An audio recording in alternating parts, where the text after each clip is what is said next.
This is CBN NewsWatch. Thanks for joining us for CBN NewsWatch. I'm Mark Martin. Just 2 years after Hurricane Harvey, rains are dumping on Houston once again, and that's bringing flood concerns. Meteorologists estimate that more than 40 inches of rain have drenched the region in the last 3 days. Heather Sells is here now with more. Heather. Mark, the National Weather Service has issued flood warnings for different parts of the metro region today and for some areas extending through Sunday. You can see what's happening in this aerial footage. There's road closures across the Houston area. Houston police say they've towed 1,600 vehicles from city roadways, and those tows are continuing. It's all from the slow-churning remnants of Tropical Storm Imelda. The storm has left 2 people dead. One man drowned when he tried to drive through 8 feet of water. We always tell folks, turn around, don't drown.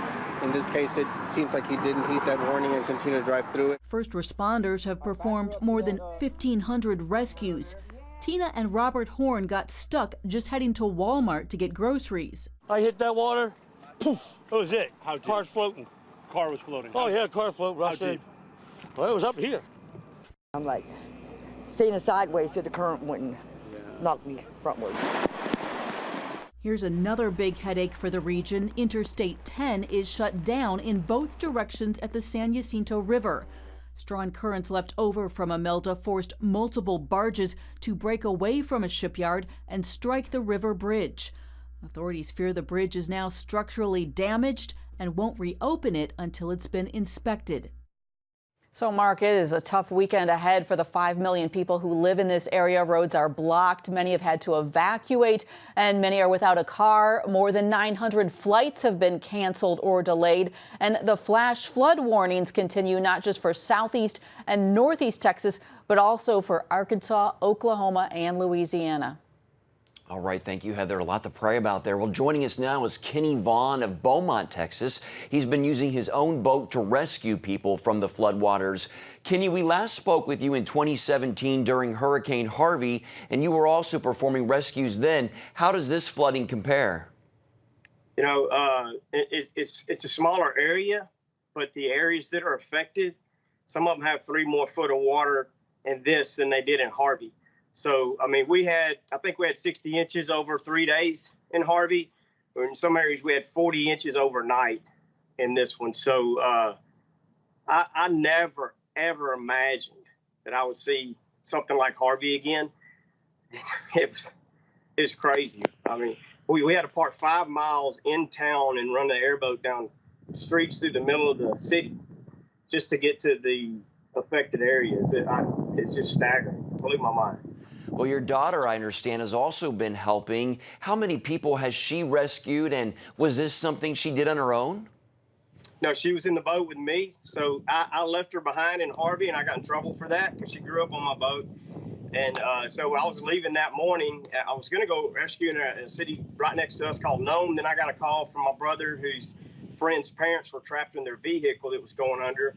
So I diverted there, and then Faith came running downstairs and said, "Dad, you're not leaving without me." So she jumped, and thank God she didn't, because Faith's 18, she's strong, she grew up in that boat, and she's 19, and she grew up in that boat, and so she helped with every rescue. I think there's probably 70 people, but we started with that one couple, got them out of that big vehicle that was going under, but once we got in that neighborhood, every house in the neighborhood was underwater. Everybody was yelling for help, so then we just spent about 8 hours after that. We're looking at some video here, just incredible footage of the flooding and the rescues that are taking place. How are people managing overall, and what other resources, Kenny, are being provided? What would you say are the community's greatest needs right now?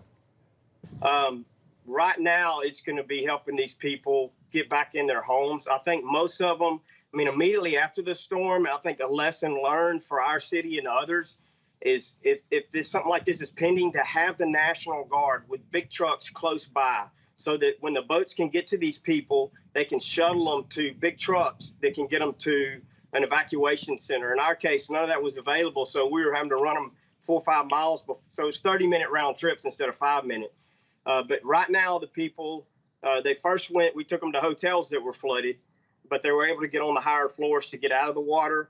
And but most of them have now transitioned to some family member that they were been able to get to their homes. I followed up with them. And then the biggest need for these people is going to be to help them get the big stuff out of their houses and get their houses gutted as quickly as possible, so that the sitting and that wetness doesn't wreck their whole homes. And a lot of the people we rescued were elderly couples, and many of them had already had health problems. They had IV bags on them. They had other issues. So they really need some help. And if there's anybody that can help these guys, we're going to help them get the things out of their house and help get. And these people, some of them were back in their homes for just a matter of months since Harvey. Wow. So, well, quickly, when thinking back to Hurricane Harvey and now this, how long do you think the recovery process is going to take for these towns? If they don't get any help, it's going to, I mean, they were almost 2 years recovering from Harvey, because there a lot of these people, especially in this specific area off of Washington Boulevard near I-10, or elderly, you know, they're going to need some help. And so they're going to be, with help, they're going to be 6 months to a year. Without help, a couple of years, and hopefully they will get back in. We're going to help them as much as they can, but if people can come help with that, it makes an enormous difference. I saw people helping in Harvey, and it restores hope when you're facing all of that and somebody shows up to help you carry heavy things out of your house. You can't imagine the difference it makes just because someone shows up to help. Yeah, definitely. All right, Kenny, thank you so much for the work you and your daughter are doing out there. Yeah, thank you. And I was proud of my daughter, Faith. I got to say that. I was really proud of her. We're proud of her, too. Thank you, sir. All right. Thank you. Some families in the Bahamas are braving it and returning to their homes to see what's left after Hurricane Dorian. CBN's Operation Blessing is there, providing them with basic supplies and helping them with their recovery after the storm. They're giving basic medical care along with meeting other needs. Diego Traverso with Operation Blessing says signs of the devastation are still everywhere. Operation Blessing workers and volunteers are canvassing areas, checking on residents and their water supplies. Traverso says much is still unknown for these hurricane victims. The future is uncertain for most of these families. They don't know what is going to happen with the island, if they're going to be able to rebuild. But Operation Blessing is committing to be here for them. We're going to be here distributing some food packages, making some community kitchens, distributing more solar lamps, and making water for them. Sanitation is important. Traverso says they are doing everything to make sure water supplies are safe. The water team produced chlorine using the stream system and educated heads of household on how to use it safely. In addition to distributing water, Operation Blessing is providing more than 44,000 pounds of food and other survival supplies for those remaining or returning to the island. And you can visit ob.org to learn more about Operation Blessing's work in the Bahamas. Switching gears now, Facebook CEO Mark Zuckerberg returns to Congress today. This after a closed-door meeting with President Donald Trump and a group of senators yesterday. A Facebook spokesperson says Zuckerberg will meet with more lawmakers today about the future of internet regulation. Earlier this year, the FTC fined Facebook for privacy violations and is undergoing an antitrust investigation. The company is facing deadlines in coming weeks to produce documents for inquiries by the Department of Justice, the Federal Trade Commission, and the House Judiciary Committee. A Facebook statement described yesterday's meeting as constructive. President Trump tweeted afterwards saying it was a nice meeting. New York City Mayor Bill de Blasio announced today he's ending his campaign for the 2020 Democratic presidential nomination.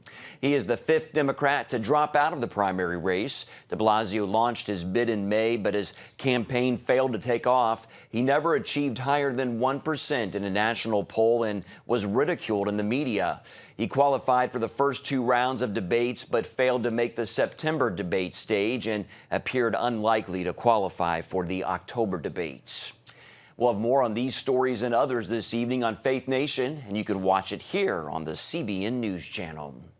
In other news, in Israel, the opposition Blue and White Party has edged ahead in the nearly final election results. They did slightly better than Prime Minister Benjamin Netanyahu's Likud party. But will they be able to form a new government? Chris Mitchell looks at that question. Israeli President Reuven Rivlin pulled Netanyahu and Gantz together to pose for a handshake photo at a state memorial service for former Prime Minister Shimon Peres. But that's about as far as the unity is going for now. The people chose unity. The people want for Israel to be before everything. And therefore, Blue and White, under my leadership, won the elections. Blue and White is the biggest party. In the final, though not yet official vote count, Gantz won 33 seats to Netanyahu's 31. Benny, it's on us to form a broad unity government today. Earlier, Gantz rejected an offer from Netanyahu to join the right-wing bloc of parties in forming a unity government. But in the final tally, analysts point out that the right-wing bloc of voters that would have wanted Netanyahu as prime minister is actually much larger than the left. Ahead of the voting, many felt the elections were really a referendum on Netanyahu, not his policies, but on him personally. And because of personal rivalries and policy issues, some of those parties will no longer join together in a government, giving Gantz an advantage. However, without the Likud or some of the religious and right-wing parties, Gantz has no chance of forming a government. President Trump is due to roll out his Israeli-Palestinian deal of the century after the elections. But looming threats from Iran and its proxies may take center stage sooner rather than later. That could force Israeli parties to work together in a national unity government, whether they like it or not. Chris Mitchell, CBN News, Jerusalem. Coming up, what's happening in North Korea and how are Christians being affected? And before we go to the break, here's a look at what's trending on CBNNews.com.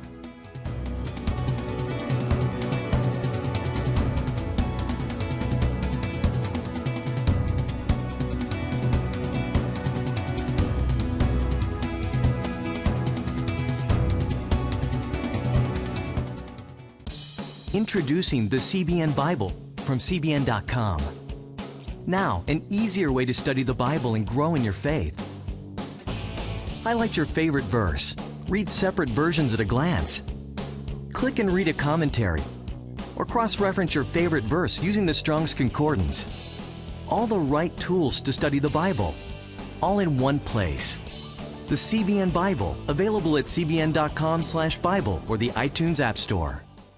It has the power to influence weight loss, boost your immune system, and improve brain function. We've seen an explosion of data on the role of the gut microbiome in health. The free Build a Better Gut booklet reveals the latest information about the gut microbiome. You'll discover how your gut affects the rest of your health. The gut microbiome has been linked to depression and cancer and heart disease. Learn how to build a stronger, healthier gut. The microbiome, if it's in good composition, are really protecting us all the time from more invasive things. Get the Build a Better Gut booklet, free from the Christian Broadcasting Network. Call 1-800-700-7000 or go to cbn.com/buildabettergut.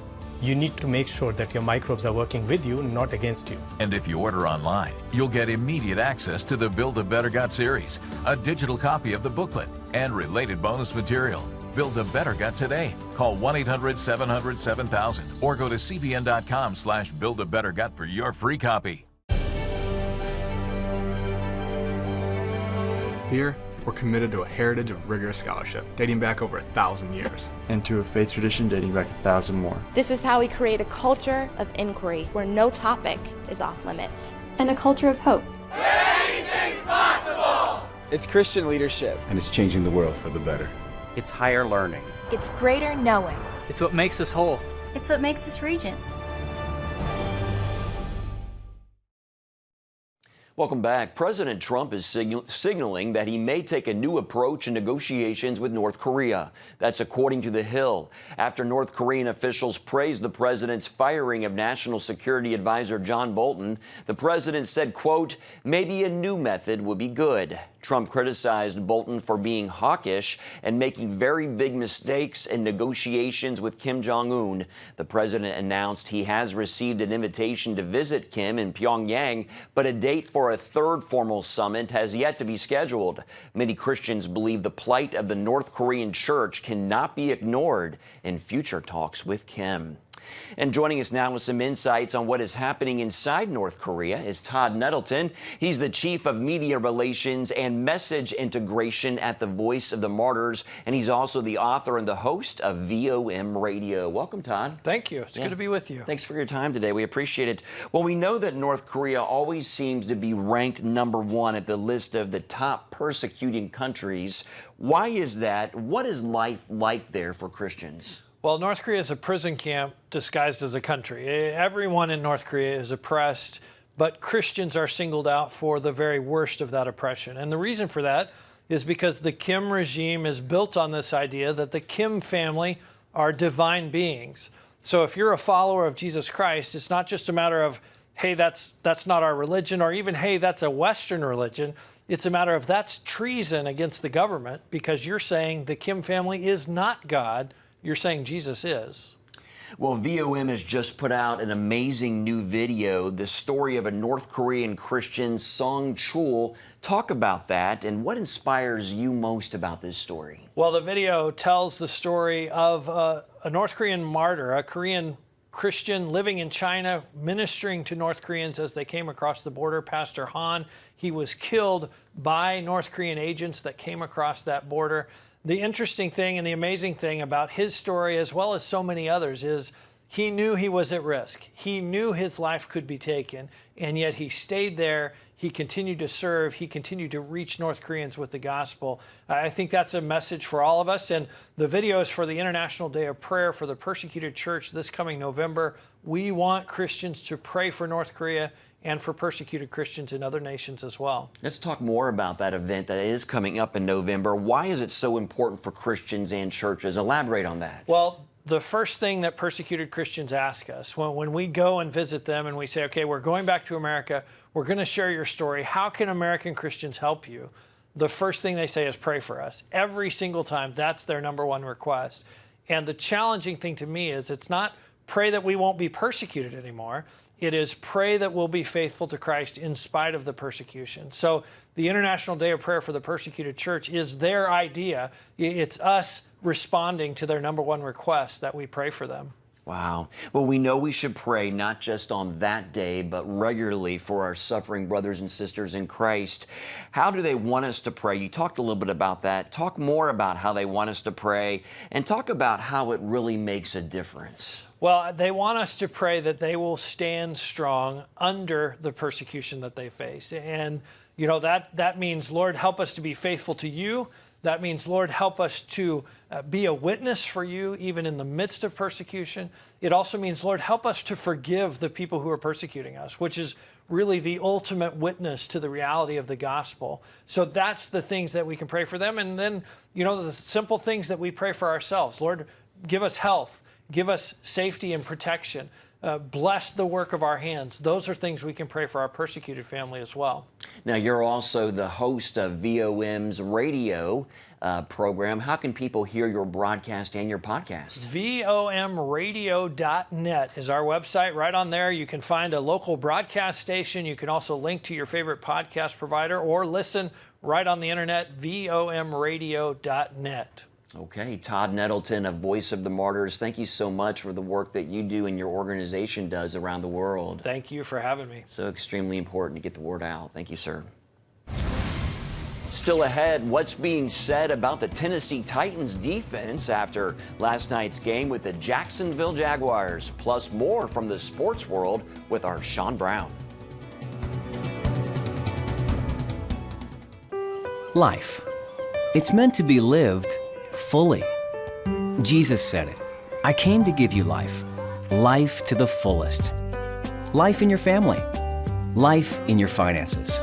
Life in your body, mind, and spirit. Life in your everyday. At CBN.com, we're taking what Jesus said seriously. We're here to help you discover life. Life. Live it fully. CBN.com. Want to be a part of a community that inspires your spiritual growth while winning prizes? The all-new MyCBN app. Connect with the community for prayer and encouragement. Track and set spiritual goals. Enjoy conversation starters with friends and family. And collect points to win prizes. The all-new MyCBN app. a great place to belong. Download the app at cbn.com/mobile. Grow, connect, have fun. The all-new MyCBN app. Watch breaking news, in-depth exclusive stories and programs, from health to entertainment, you won't find anywhere else. The CBN News Channel, a perspective you can trust. Enjoy credible news reporting from around the world. Discover inspiring programs and stories of hope, all in one place, from a Christian perspective. The CBN News Channel, a perspective you can trust. Check your local listings or visit cbnnewschannel.com. Come home to the sounds of Southern Gospel from CBN Radio. You'll enjoy a rich Southern blend of bluegrass, classic gospel, and Southern gospel favorites like the Gaithers, the Crab Family, and bluegrass sounds like Mountain Faith. So make yourself at home with the all-new CBN Southern Gospel, now available at cbnradio.com.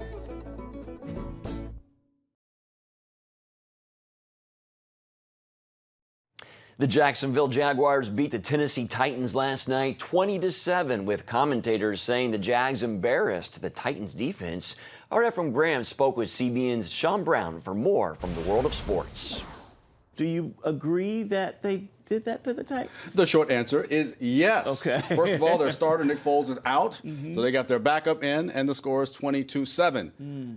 Football is a game of inches, and you have to show up for every one of them. So the short answer, yes, they did get embarrassed.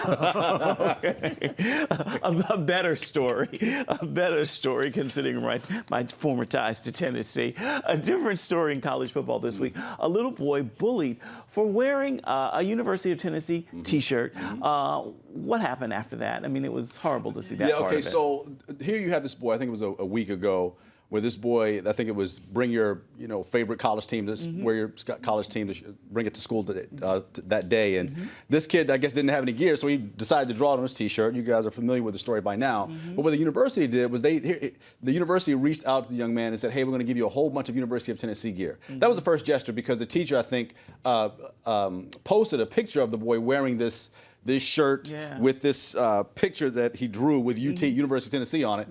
And the university said, hey, we're going to give you a lot of gear. We're going to also offer you an honorary scholarship, or honorary admittance to the school. And then they're going to give you a full scholarship on top of that. So here you have an example of how God reaches out and says, you know what? I see you, and I'm going to bless you just because of your heart.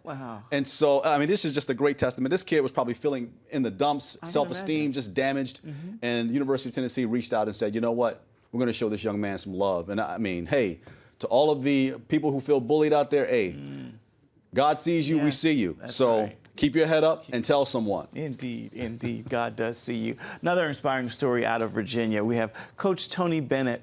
Boy, just that moved me this week. What did he do? Quality guy, I tell you. So his contract was, they were going to extend his contract. He was going to get a raise. And he decided to, he rejects the raise in his new deal. And he says, you know what? My wife and I are okay. Just reinvest that money back into school, into the basketball program and into the other athletic programs here at the University of Virginia. I mean, quality guy. I got a chance to talk with him a little bit during the March Madness tournament and, of course, the Final Four. And I was there for the championship. And just a quality guy, man. Loves the players, loves the program. And, I mean, just a great gesture to show that, hey, man, I'm vested in this program. It's not about me. It's about these kids. Indeed, I love that. Now, 5-time World Series champion, recent in Hall of Fame inductee, former New York Yankees closer, Mariano Rivera, honored by the president with a Medal of Freedom. Yes. How beautiful. This happened just past Monday. He is one of the greats. He deserves the Presidential Medal of Freedom. Just a solid man of faith. And it's interesting because I had an opportunity to interview him as well. And one of the things he said was, look, I don't care about all the stats and all that stuff. None of that stuff means anything to me. It doesn't make me more or make me less. What I care about, I don't want to be known for those things. What I care about is people knowing me for my faith. And that was the most important thing to him. So congratulations to him. Great guy. I actually met him on the streets of New York one day. Great guy, Solid. What you see is what you get all the time. Agreed, all the time. So what do you think the biggest game this weekend is going to be? Easy, man. Kansas City Chiefs, Baltimore Ravens. All right. Boom, you got to see it. Patrick Mahomes, Lamar Jackson, let's get it. All right. Before we let you go, what's going to happen on Going the Distance? Got some great stories coming up. Be sure to tune in Saturdays at 7:30 p.m., Sundays at 6:30. So stay tuned. Stories of faith, sports, and everything in between. Sure to check it out. Well, coming up, superstar Brad Pitt talks about faith and Kanye West's popular Sunday services.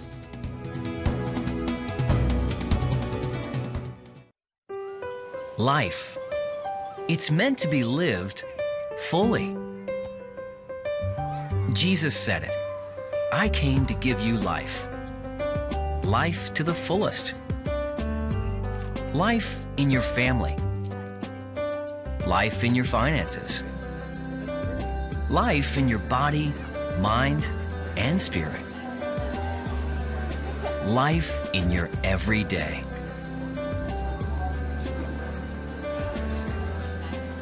At CBN.com, we're taking what Jesus said seriously.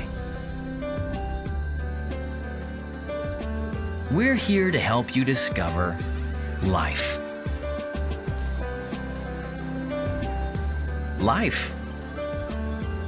Live it fully. CBN.com.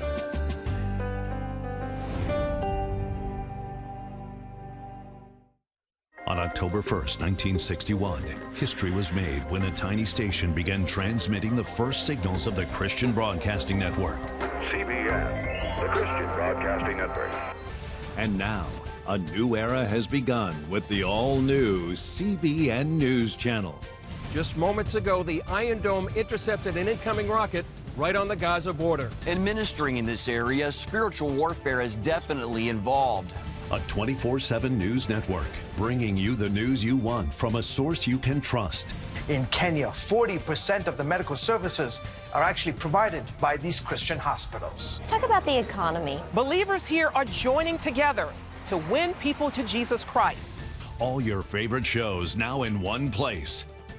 Go to CBNNewsChannel.com to find out how to get the CBN News Channel on your TV all day, every day. CBN News.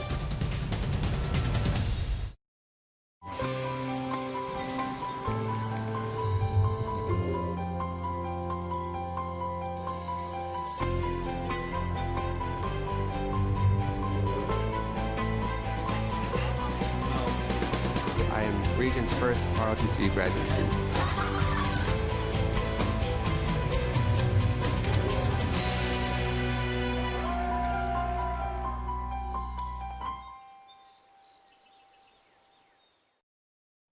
Hollywood actor Brad Pitt is praising rapper Kanye West's Sunday church service after attending one that was held during Labor Day weekend. The 55-year-old star was seen speaking with the rapper and sharing a handshake at the invite-only event in Watts, California. Pitt says West is, quote, doing something really special, and it's a pure celebration of life and people. Kanye's wife, Kim Kardashian, says his Sunday service is a real expression of his faith because it was created after he had a life-changing encounter with Jesus Christ. It's wonderful to hear. That's it for this edition of CBN NewsWatch. Remember, you can find more of our news programs on the CBN News Channel anytime or online with CBNNews.com. Also, tell us what you think about the stories you've seen by emailing newswatch@cbn.com or talk to us on Facebook, Twitter, and Instagram. Hope you'll join us next time. Have a great day.